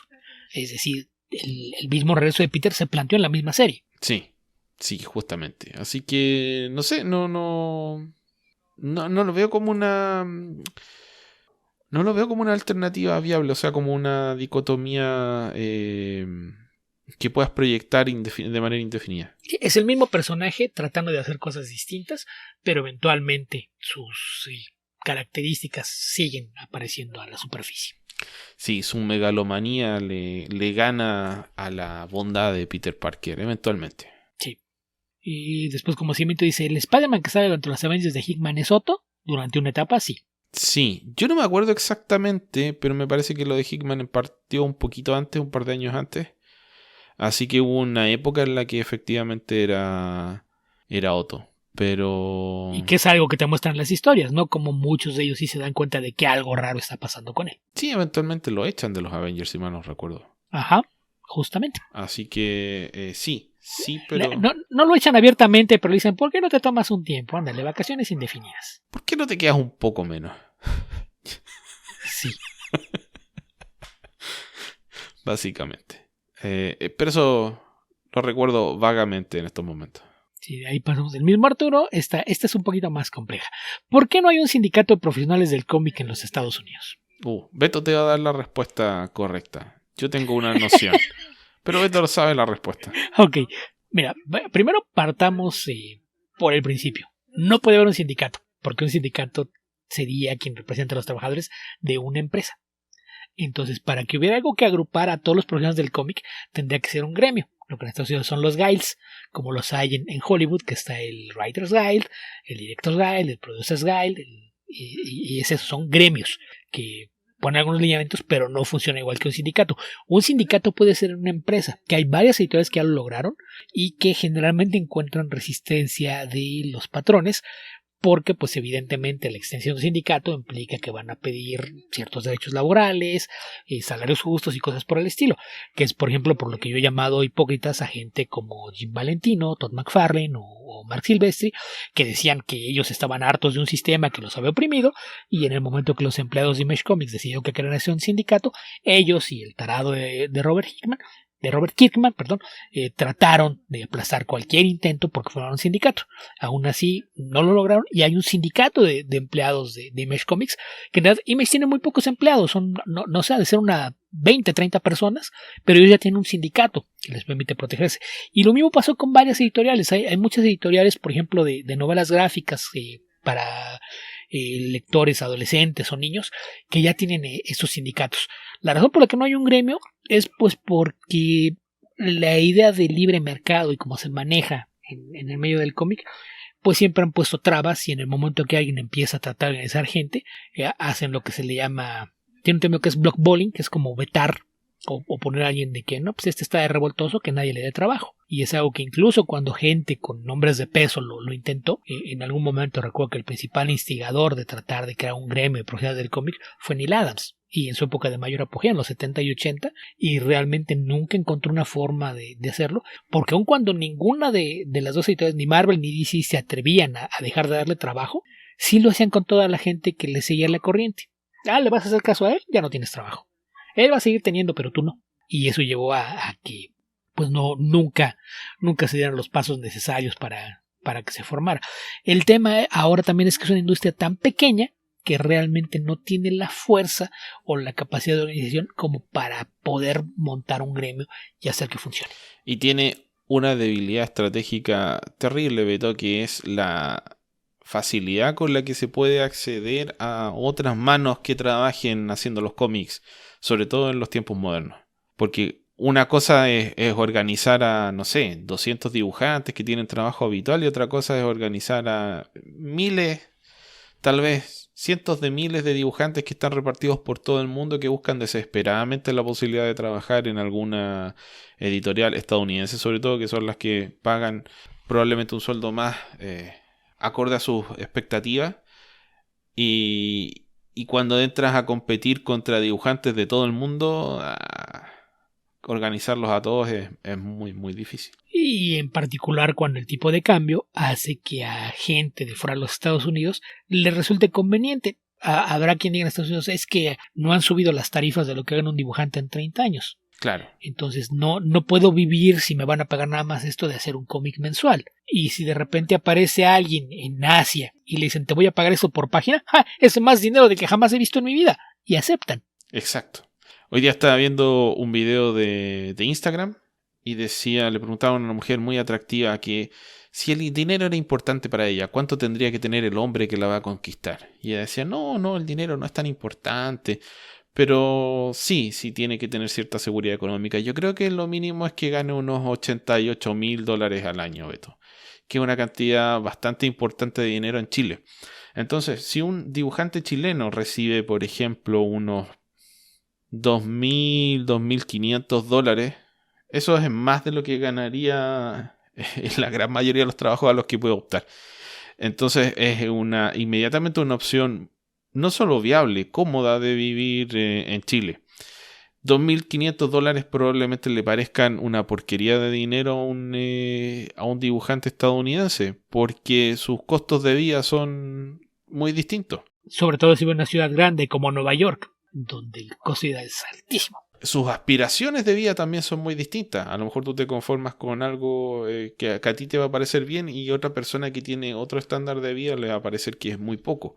Entonces, ese es otro tema además que influye en la formación de los sindicatos, pero yo creo que lo principal, y pasa lo mismo en tu tema favorito, Beto, la lucha libre, es que ha habido un comportamiento anti-formación de gremios en la industria muy importante, que exitosamente ha impedido o ha asustado lo suficiente a la gente como para que no se armen.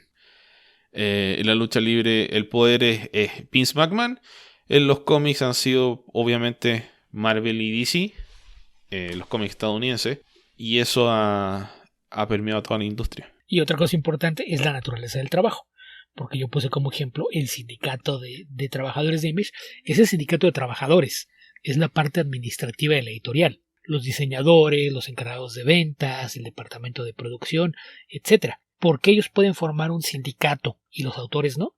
Porque los autores generalmente firman un contrato para hacer una serie de 5 o 6 números, y cuando terminen eso se acabó. ¿Para qué meterías ahí en un sindicato? Es como lo que hacen muchas empresas, ¿no? Que en lugar de dar trabajo de planta, nada más van dando trabajos, el contrato como de eventual. Estás contratado por 6 meses. Claro. Y pasó los 6 meses te doy otro contrato. Y nunca te doy la planta ni un contrato de largo plazo, justamente para evitar que te puedas tener un sindicato que ya existe, o que puedas generar la antigüedad como para acceder a mayores derechos. Entonces sí, el tema de que todo el... Si vas a trabajar por mí, quiero que sientas que estás peleando por tu vida. Sí, tal cual vas a vivir al día. Entonces no te puedes dar el lujo de decir, pues ponemos un sindicato y nos vamos a huelga. ¿Por qué? Porque no vas a tener con qué comer. Claro. O nos enfermamos y tiramos licencia médica. Que es natural, o sea, si están enfermos y piden licencia médica, no se sientan mal, es lo que corresponde. Sí. Pero sí, claro, al que le gusta tratar a la gente como que no fueran personas, pero puede dormir tranquilo, por supuesto que esa solución lo satisface. Sí, pero el tema es ese, que la misma naturaleza del medio, de que si trabajo freelance y que los creativos nunca van a tener la ciudad de tener un contrato a largo plazo, salvo el caso de las exclusividades que pues casi desaparecieron en los últimos años, pues creo que ese es un tema importante, porque aparte, el que tenía un contrato de exclusividad era la clase de autores a los que no les preocupaba tener un sindicato para pedir más derechos, porque estaba en una posición de privilegio. Entonces, ese es un tema que hace que sea bastante complicado esta idea de agremiarse o crear sindicatos, porque como creativos, un sindicato de creativos es algo que no tiene ni siquiera una forma de tener estándares para trabajar. Tendría que ser un gremio, insisto, es una industria demasiado pequeña como para que sean las condiciones de que pueda funcionar. Además de lo que menciona Esteban, el acceso a gente que te puede reemplazar por lo que te estás ganando o incluso por menos dinero en cualquier otra parte del mundo, es algo que se convierte en una amenaza de que, ¿no te gusta? No lo hagas. Va a haber alguien que lo va a hacer con mucho gusto. Sí. Sí, hay incentivos poderosos en la dirección opuesta a la que te quieres dirigir. Y también hay un tema práctico, porque claro, uno tiende a pensar en las empresas grandes, pero una buena cantidad de los proyectos que aparecen, por lo menos en el mercado estadounidense, que es del que estamos hablando, corresponden a iniciativas de personas como Beto o como yo, que contratan a alguien para que dibuje, o se asocian a un par de amigos, lanzan un proyecto independiente, no recuperan el dinero jamás, pero lanzaron su cómic. O lo intentan varias veces, hay gente que invierte muchísimo en eso, tal vez tiene éxito, tal vez no, en fin. La idea de formar un gremio sería, por ejemplo, establecer mínimos contractuales de valores de página, de valores de coloreo, de valores de rotulado, etcétera. ¿Cuánta gente está dispuesta a saltarse esas normas por trabajar en los cómics? Porque tienen ese magnetismo de la devoción del fanático, que es algo difícil de combatir porque tienes mucha gente que quiere hacer un cómic y no tiene que ver con el dinero que va a ganar, no lo ve como una profesión necesariamente. Ojalá se transforme en eso, pero es una pasión artística también que se desarrolla a través de un ejercicio comercial. Entonces eso también es un punto en contra de la idea del gremio. Sí, y aquí ha habido algunos esfuerzos que de hecho hace no mucho, cosa de unos meses, un par de meses quizá, se dio otro caso porque un artista independiente, no recuerdo el nombre, pero él hace ilustraciones, sobre todo de adaptaciones de series animadas y como para editoriales de esto, quiero decir, el mercado que atiende a los niños, que falleció, no recuerdo exactamente qué edad, pero tenía, me parece que 40 y pocos años, y fue al parecer complicaciones de salud justamente por malvivirse, al estar tratando de sacar trabajo y demás, y esto llevó a que se creara un hashtag en el que mucha gente puso historias de horror de lo mal que lo han tratado en la industria, ¿no? Si buscan, quienes sean usuarios de Twitter, busquen el hashtag Comics Broke Me, así los cómics me rompieron, y van a encontrar una cantidad de historias de horror de gente a la que años después no le habían terminado de pagar trabajo que hizo para alguna editorial pequeña, o que a algún editor les hizo la vida miserable mientras estaban trabajando, o quienes tenían problemas de salud y cuando decían, oye, es que pues necesito tomar unos días de descanso, no te preocupes, tómate todo el tiempo que quieras, lo va a hacer alguien más, cosas por el estilo. Esos hashtags que te puede llenar de historias deprimentes, ¿no? La cantidad de gente que te habla de las historias que han sufrido en una industria que está hecha para tratar de seguir produciendo y generando dinero para la gente de arriba, sin que los autores y la gente creativa pues tenga una compensación adecuada. Esto llevó a que algunos de los profesionales más veteranos empezaron a reunir datos. Entonces por ahí ya hubo quien empezó a decir, ok, tú tienes información, has trabajado en la industria en algún área, comunícate con nosotros y dinos cuánto te han pagado en distintas editoriales, y empezaron a crear un tabulador, que es la clase de cosas que en algún momento puede ayudar, con la salvedad de lo que ya mencionaba de la mano de obra extranjera, ¿no? Porque si hay un tabulador, pues ya con él te llama, oye, necesito que me colores esto, pero te voy a pagar $10 por página, no.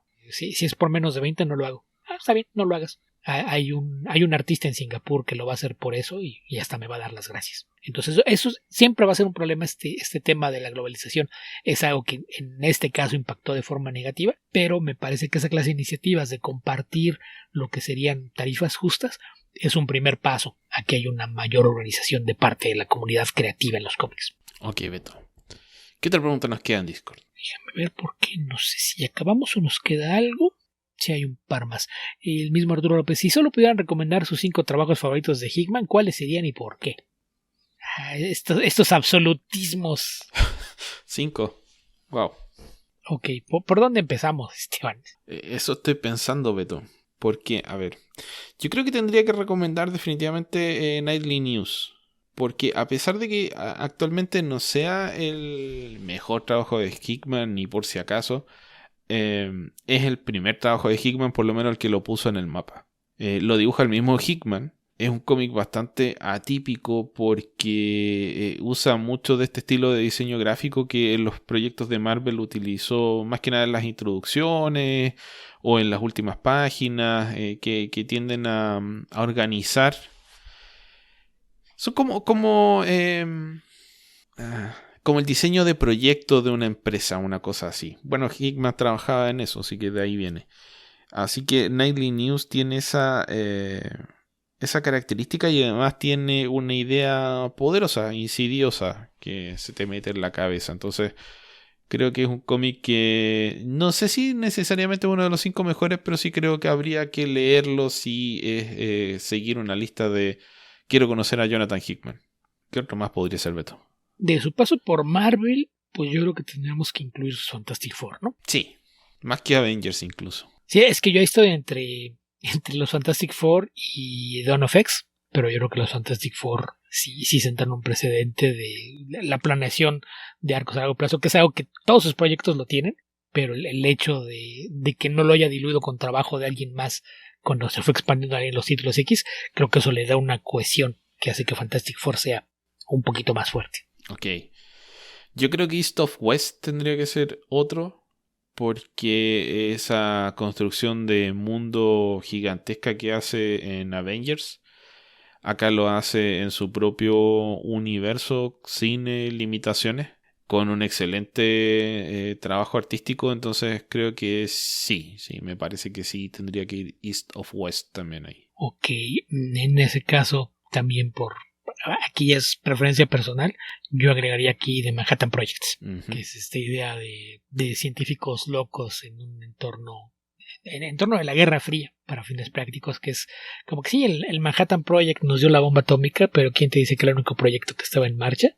Entonces tiene sus propias versiones de científicos reales como Einstein, Oppenheimer, Feynman, etc. Y la forma en la que su trabajo en estos otros proyectos secretos alteraba el clima político en el mundo, sobre todo la relación entre Rusia y los Estados Unidos durante la Guerra Fría. Entonces yo creo que sí, yo también lo pondría en la lista. Mira, el otro cómic que me gusta mucho de Marvel, pero me gusta más la primera miniserie que la segunda, es Shield, que hizo con Dustin Weaver. Sí. Que sobre todo la primera serie, Dustin Weaver en esa época no era muy conocido, había hecho varios proyectos, pero no era tan conocido.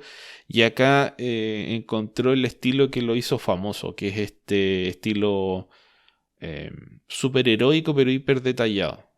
Y viene grandilocuente. Tiene esta onda como que evoca algunos de los principios de Brian Hitch, pero que es esta como grandilocuencia, esta puesta en escena panorámica, esas grandes imágenes. Pero me gusta mucho más el estilo de dibujo de Dustin Weaver, que en esa época era un poquito más... No es tosco la palabra, pero diría que tenía menor capacidad para expresar emociones. Tenía muy buen dibujo de figuras, pero no tan buena actuación los personajes.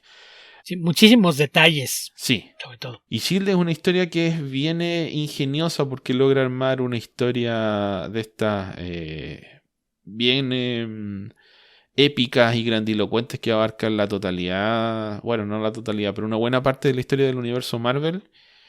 Utilizando personajes poco conocidos y otros personajes muy conocidos, pero en otras historias nada que ver. Entonces le da un tejido interno, un entramado al universo Marvel a través de algunos personajes ligados a la ciencia ficción, o que él liga a la ciencia ficción, principalmente Nikola Tesla y Leonardo da Vinci. Sí. Así que es un cómic bien ambicioso y yo diría que bastante bien ejecutado. Por lo menos la primera parte, como dije, la segunda creo que se desinfló lamentablemente porque alcanzaron a aparecer creo que 4 números y por la carga de trabajo que tenía Hickman en ese momento, los últimos 2 se demoraron muchísimo y creo que se desinflaron bastante. Que fue cuando lanzaron Secret Warriors y empezó a tener que repartir su tiempo entre más cosas. Así es de aquí. Eso y que Weaver empezó a tomarse más tiempo para dibujar cada cómic. Yo diría que fue un poco después, Beto. Sí, un poco después. Pero Yo diría que fue incluso después. Sí, no mucho, pero sí fue un poquito después, pero me fuera que ya era cuando empezaba a extenderse demasiado con lo que estaba haciendo y el hecho de que Weaver también veía los guiones tan ambiciosos y empezaba a dedicarle más tiempo, pues hizo que poco a poco se fuera perdiendo el impulso que llevaban. Sí. Yo creo que esos 5, pero podríamos sacar unos e incluir otros y también estaría bien, así que... Pero esos 5 creo que está bien. Mira, aquí voy a poner como mención honorífica uno que no es tan conocido y rara vez se habla de él, pero pues esto también tiene mucho que ver con mis preferencias personales. God is Death, Okay. Que es una crítica a las religiones del mundo. Que quien no lo haya leído, esta es una serie que apareció en Onipress, en la que los dioses de distintos panteones a lo largo de la historia regresan a la Tierra y empiezan a pelear por quién se va a quedar con el mundo. Entonces encuentras dioses griegos, hindús, budistas, figuras del cristianismo y demás, peleando por quedarse con la Tierra y que incluye incluso una aparición de Gaia. Así es de que pues es una historia que a mí me gusta mucho y aunque no la completó él, es la clase de cosa que no desmerece, porque cuando tú vas y lanzas una así dices, bueno, yo ya acabé con lo que quería hacer, pero si quieren que alguien más lo tome, ahí está. Y entre la gente que levantó la mano para apuntarse y sí, yo le entro, pues aparecieron por ahí un par de escritores de estos novatos y desconocidos, pues nadie los conoce ni respeta su trabajo, así como Simon Spurrier y Alan Moore. Dijeron, sí, yo también le entro. Entonces, pues si creen que era difícil que alguien mantuviera el nivel de calidad de Hickman en la historia, en este caso no sucede. La historia termina durando, no sé, 40 y tantos números, pero sí, no tienen problema con esto. Y también consideran que la religión es causa de muchos de los males que ha sufrido la humanidad a lo largo de su historia. Es probablemente una historia que vale la pena que le echen un vistazo. Ok, leanla junto a Pax Romana entonces. Sí, es un buen combo. Que además es cortita, creo que son 4 números Pax Romana. Debe estar en algún trade paperback de $10 por ahí de Image. Hay un tomo. No sé si es $10, pero yo tengo el de pasta dura, pero sí, está en un solo tomo, así de que es fácil de seguir. Ok, Beto. ¿Qué más? Pasamos a Martín Iván, que creo que esta sí es la última. Dice, ¿recuerdan su primera lectura de Batman?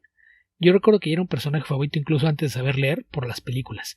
Mi primera lectura fue este arco que mi papá me compró en el puesto de revistas y la foto, según yo, es la edición Vid de Ciudad Eléctrica, Electric City, que no estoy seguro si es la primera, si no es la primera, es uno de los primeros arcos de Chuck Dixon en Detective Comics. Y el arte por la época debe ser Tom Lyle. La portada es de Michael Golden, eso estoy seguro. Las portadas de Golden son muy muy bonitas, pero pues eso es de esperar. Pero estoy casi seguro que en el interior sea Tom Lyle. Y si no es la primera, es una de las primeras historias de Chuck Dixon en Detective Comics. Es bastante decente. Es una historia de un preso que es ejecutado en la silla eléctrica y después regresa y resulta que no estaba muerto y está tratando de vengarse de la gente que estuvo presente en su ejecución mientras Batman trata de detenerlo. Entonces, esa es buena. No sé, ¿tú te acuerdas cuándo fue la primera vez que leíste algo de Batman? Creo que fue The Killing Joke, Beto. Creo que sí. Ok. Porque, bueno, como he contado muchas veces, empecé a leer cómics de manera relativamente tardía, cuando ya era un viejo de 11, 12 años. Entonces, en esa época salían los cómics argentinos que he hablado muchas veces de Perfil. Y no recuerdo bien si lo primero que leí fue Un lugar solitario para morir o La broma asesina, como salió publicado en español. Y más o menos unos meses después de haber aparecido el primer tomo de La caída del murciélago y La espada de Azrael. Estamos hablando de 1992-93 aproximadamente. ¿Por qué no empecé a leer Batman inmediatamente? Partí primero leyendo La Liga de la Justicia, Flash, etc. Y eventualmente me puse a leer Batman.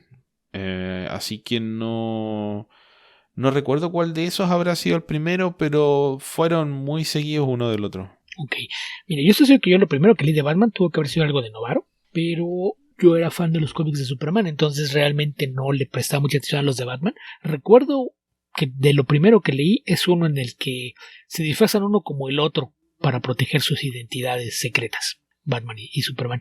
No recuerdo de dónde se era una reimpresión de algún cómic más viejo de los 70, y esto lo había leído yo a principios, mediados de los años 80, en el apogeo de Novaro, cuando yo empezaba a leer cómics, y ya después, a la hora de empezar en serio, sobre todo cuando empecé a comprar en inglés, pues yo lo primero que hice fue ir a buscar tomos con las historias que todo el mundo recomendaba siempre. Entonces, de los primeros tomos que compré en inglés para leer de Batman, obviamente fueron Año 1, Dark Knight Returns, y algunas otras historias de lo que son como clásicas, ¿no? Las muchas muertes de Batman, por ejemplo. La de... Las muchas muertes de Batman, la de John Byrne con Jim Aparo. Ya de John Byrne, sí, eso iba a decir, pero pensé que iba a decir otra cosa y preferí quedarme callado de todo. En términos de los cómics regulares, cuando empecé a leer Batman fue a finales del 91, principios del 92. Tenía poco que había empezado Chuck Dixon por ahí, y fue, pues no sé, un par de años antes de que empezaran a preparar el terreno para lo que después sería Nightfall, que era con las historias ya un poquito por separado, tanto Batman como Detective. Ok, Beto, llegó una última pregunta. Ok. JJ 2049. He notado que el último crossover que tuvo Marvel DC, favor corregirme si estoy mal, que fue el JLA Avengers de Busiek y Pérez, no es de tanta relevancia o popularidad como Amalgam u otros crossovers de personajes de estas compañías. ¿A qué creen que se debió? ¿A ustedes les gustó dicho cómic? Yo diría que Batman Captain America salió después que todo Beto. Son muy cercanos en fechas, pero no estoy seguro cuál haya salido antes. Pero pues más bien con quién te juntabas, porque sí fue un suceso, sobre todo por el intento abortado de 20 años antes, bueno, no 20, 15 años antes. Sí. Pero yo creo que sí tuvo impacto. A lo mejor no tuvo la cobertura mediática que tuvo Amalgam, por ejemplo, que sí aparecían los noticieros de la mañana y la gente hablando de ¡ay! Combinaron a los personajes. Entonces yo me imagino que más bien es eso, impacto mediático, porque entre lectores creo que sí tiene la relevancia y popularidad. Tan es así que pues ya ves el borlote que se armó cuando se la edición limitada justo antes de que falleciera Pérez. Sí, yo pienso que tal vez no se hizo tanto aspaviento porque se había hasta cierto punto normalizado, porque pasaste de los proyectos de los 80, fines de los 70, 80, el proyecto abortado de JLA Avengers a después que se hiciese Amalgam. Y eso llevó eventualmente al JLA Avengers, que salió un par de años después. Pero ya se había hasta cierto punto normalizado las colaboraciones Marvel DC.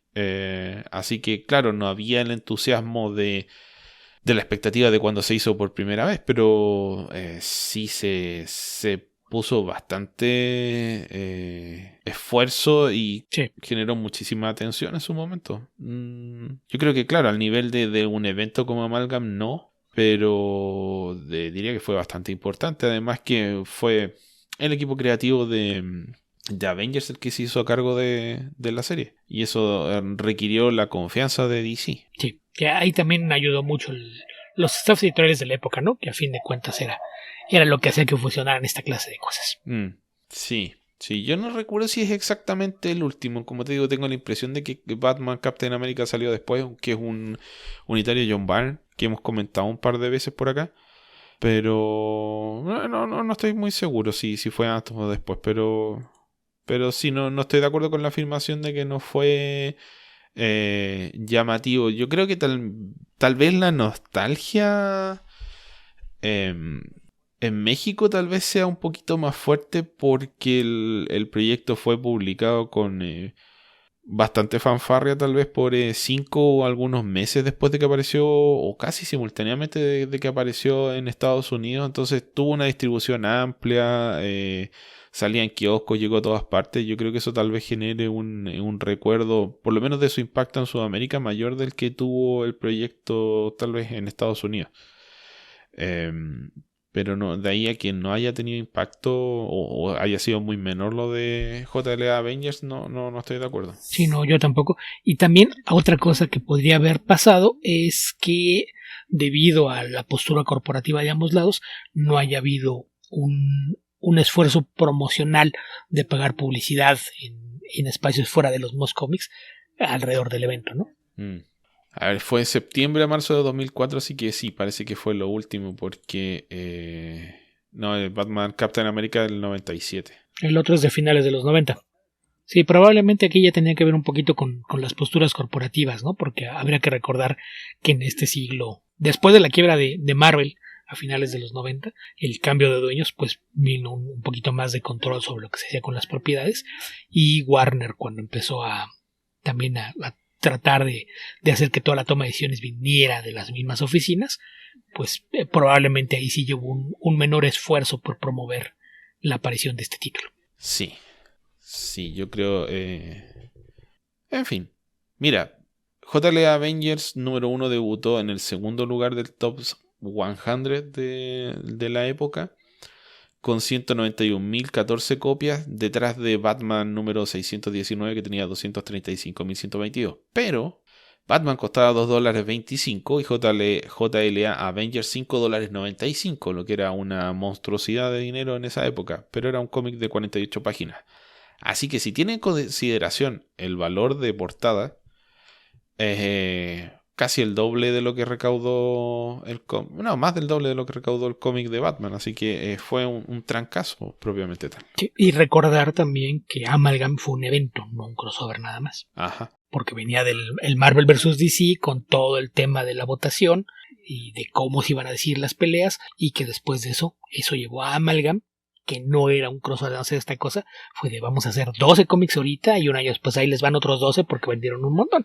Entonces ahí creo que la comparación es injusta porque no va a la par. Son cosas distintas, se promovieron de forma distinta y se vendieron de forma distinta. Así es. Ok, Beto, creo que con eso estamos cerrando este podcast. Sí, yo creo que sí. Porque ya nos estamos extendiendo demasiado, así que Chainsaw Man de nuevo quedó postergado. Empiezo a pensar que es como el Chinese Democracy. Probablemente, Beto. y que entendió porque también es referencia a Pavijitos. Sí, tal vez cuando salga la nueva temporada lo comente. O tal vez la próxima semana. Lo sorprenderé. Ok. Digo, el Chinese Democracy, la segunda novela de Juan Rulfo, el nuevo disco de Paulina Rubio. Cosas de las que se habla, pero jamás llegan. Claro. O el número 8 o 9 de Battle Chasers. No me acuerdo cuál es el que va a salir ahora. Por ahí vi que está anunciado uno, pero no sé. ¿A quién le importa a estas alturas? Yo estaría más preocupado por ver el siguiente número de No Player. Uy, ¿cuál sería el siguiente? El 4, ¿no? O el 3. Según yo sí. Salió uno, el 100 salió como a los 3 meses, el 100 salió como a los 7, 8 meses, y creo que el cuarto fue el que ya no vimos. No, Beto, el segundo salió como más de un año después del primero. Me acuerdo que se abrió la distancia, fue algo así como 10 meses. Como 10 meses entre el 1 y el 2, y luego como 16, 17 meses entre el 2 y el 3, y el 4 ya jamás lo vimos. Sí, algo así. No, Beto, estamos recordando algo que no pasó. El Non-Player 3 nunca salió. Non-Player 1, 6 de abril de 2011. Non-Player 2, junio 3 de 2015. O sea, 4 años de diferencia. Y el tercero, bien, gracias. 4 años, ok. Es el que nunca llegó. Ok, con esto nos comenzamos a despedir. Okay. Recuerden que nos pueden encontrar en www.comicverso.org. Nuestro Facebook es www.facebook.com/comicverso. Nuestro Twitter es comicverso. A Alberto lo encuentran como Albion2112. A mí me pueden encontrar como epedreros. Nuestro Patreon es www.patreon.com/comicverso, donde pueden acceder a nuestros especiales mensuales. El último se lo dedicamos a Shazam Fury of the Gods. El especial de julio no sabemos a qué se lo vamos a dedicar, así que si quieren escuchar que hablemos de algo, y están en su derecho porque están gastando su dinero en ello, por favor, díganos en qué. ¿Algo más, Beto? Aceptamos sugerencias. Sí. Como de costumbre, Esteban se reserva el derecho de rechazarlas. Como siempre. Pero las escuchamos de todas formas. Sí, eso sí les prometemos, escucharlas. Y nada más recordarles pues que estamos presentes en casi todas las plataformas de podcast, además de en YouTube, donde pues nos gustaría también que hubiera más escuchas para que valga la pena el trabajo que hace Martín. Y les recordamos que nos ayuda mucho que difundan la extensión del podcast. Si conocen a alguien que pudiera interesarle la clase de temas que tocamos o el tono en el que lo hacemos, por favor informen a la extensión del programa y denle los links adecuados para que lo pueda escuchar. Así es. ¿Dónde más te puede encontrar la gente, Beto?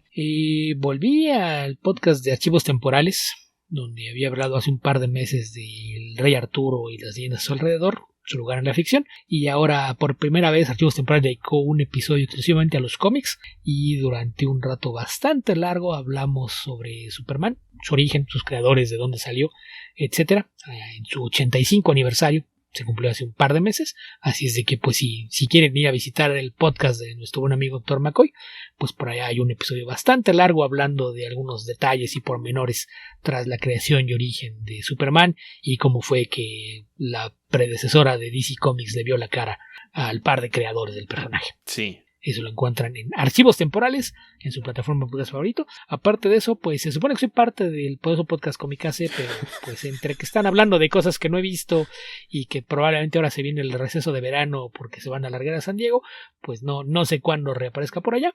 Fuera de eso, tengo un blog que encuentran en ogralasnecesidades.blogspot.com, donde generalmente publico reseñas de cómics, películas y libros o series de televisión, además de un Patreon que encuentran en patreon.com/guiaficcionauta, Guiaficcionauta todo de corrido y con X, donde hay acceso anticipado a esas más reseñas, además de algunos textos originales para esa plataforma, que ya finalmente lo reactivé. Ya hay por ahí, en el momento que estamos hablando, ya hay un par de textos nuevos, y espero en esta semana que aparezcan 2 o 3 más, así es de que pues por allá también me pueden leer con cosas que van dentro de los temas de los que hablo en todas partes. Habitantes del futuro, donde sea que estén y cualquiera que sea el momento en el que estén escuchando este podcast, que tengan ustedes muy buenos días, muy buenas tardes o muy buenas noches. Cuídense mucho. Hasta la próxima.